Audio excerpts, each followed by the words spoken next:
Hello दोस्तों, शाहिदा की पाठशाला में आपका एक बार फिर से बहुत बहुत स्वागत है। दोस्तों, आज हम बात करेंगे नवीन एकेडमिक वर्ष में पठन अभ्यास किस तरह से कराया जाना है, यानी कि कक्षावार 1, 2, 3 में कितने सप्ताह से कितने सप्ताह पठन अभ्यास कार्य किया जाएगा, कितने दिवस पठन अभ्यास करना है और प्रवाहपूर्ण पठन अभ्यास कैसे किया जाना है, क्या तरीका होगा प्रवाहपूर्ण पठन के अभ्यास का।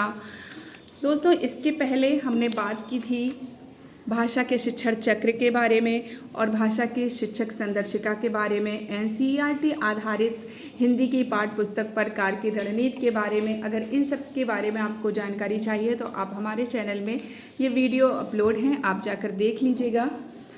आज की शुरुआत करते हैं पठन अभ्यास से कि बच्चों में पठन कौशल विकसित करने के लिए सर्वप्रथम आवश्यक है कि उन्हें निरंतर नई पठन सामग्री के साथ अभ्यास करने के समुचित अवसर दिए जाएं।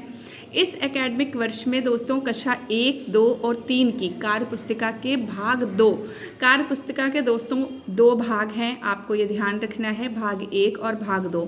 तो जो पठन सामग्री दी गई है वो भाग 2 में है, उसमें बच्चों के साथ पठन अभ्यास पर कार्य किया जाएगा।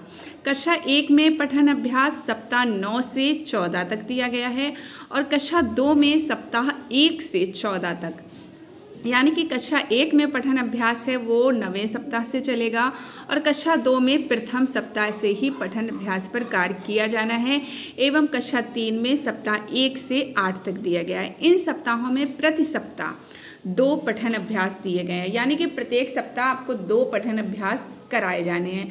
प्रत्येक पठन अभ्यास पर 2 दिवसों में कार्य किया जाएगा। एक पठन अभ्यास पर 2 दिन कार्य करने की जो रणनीति है वो ये कि दिवस 1 में और दिवस 2 में किस तरह से करेंगे। आइए ये भी देख लेते हैं कि पठन अभ्यास में दिए गए शब्दों, वाक्यांशों, वाक्यों, पाठ को आदर्श रूप से पढ़ें।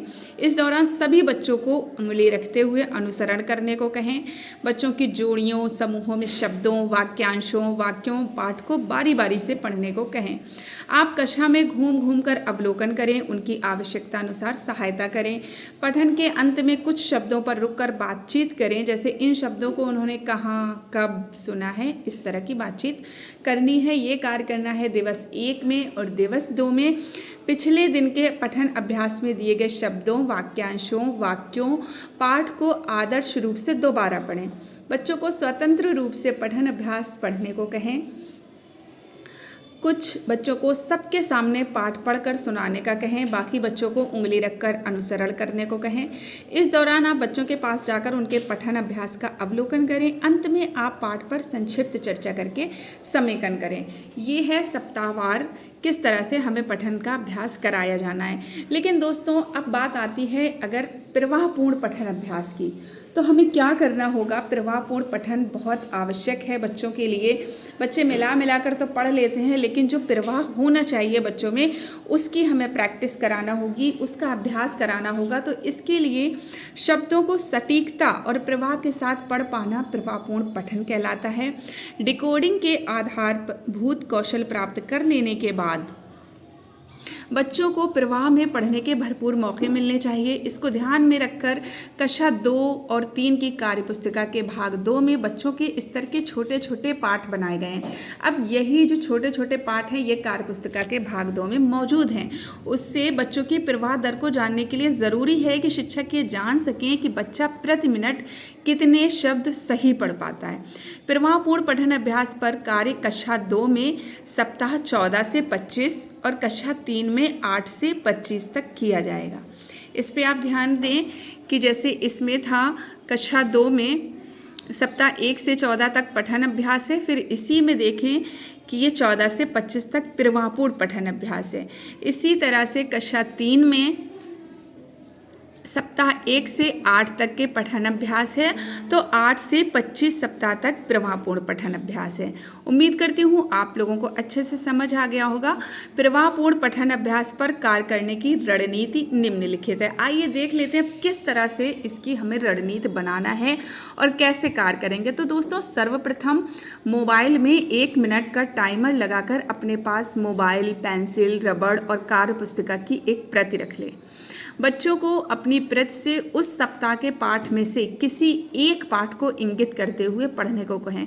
जो भी उस सप्ताह बच्चों को पाठ पढ़ाया गया होगा उसी पाठ का आपको चयन करना है, किसी भी पाठ का, तो उससे बच्चों को पढ़ने के लिए बोलेंगे। उसके बाद रिकॉर्ड करने के लिए बच्चे की कार्य पुस्तिका अपने पास रखें और उसके द्वारा पढ़े गए सही और गलत शब्द को गौर से सुने। गलत शब्द पढ़ने पर उसके नीचे लाइन खींच दें और यदि दोबारा उस शब्द को वो सही पढ़ देता है तो उसे सही मानकर लाइन मिटा दें। 1 मिनट समाप्त होते ही शब्द के बाद इस तरह से ऐसे ये निशान लगा दें ब्रैकेट का।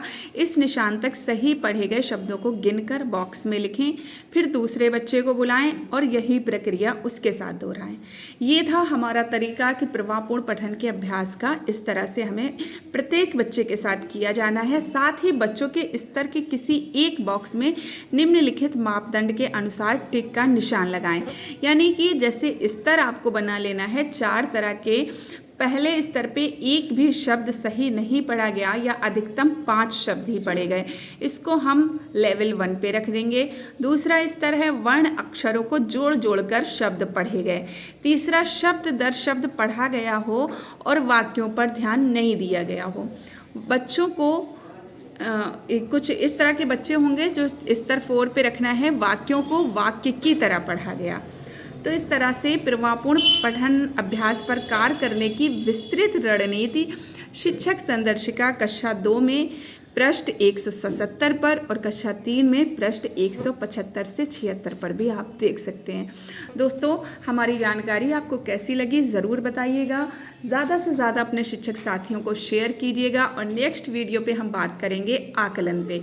तो अगर आप हमारे चैनल पे नए हैं तो इसे सब्सक्राइब कर लीजिए और नोटिफिकेशन बेल को ऑन कर दीजिए ताकि हमारा वीडियो आप तक सबसे पहले पहुंच सके। अपना ख्याल रखिएगा। Thanks for watching.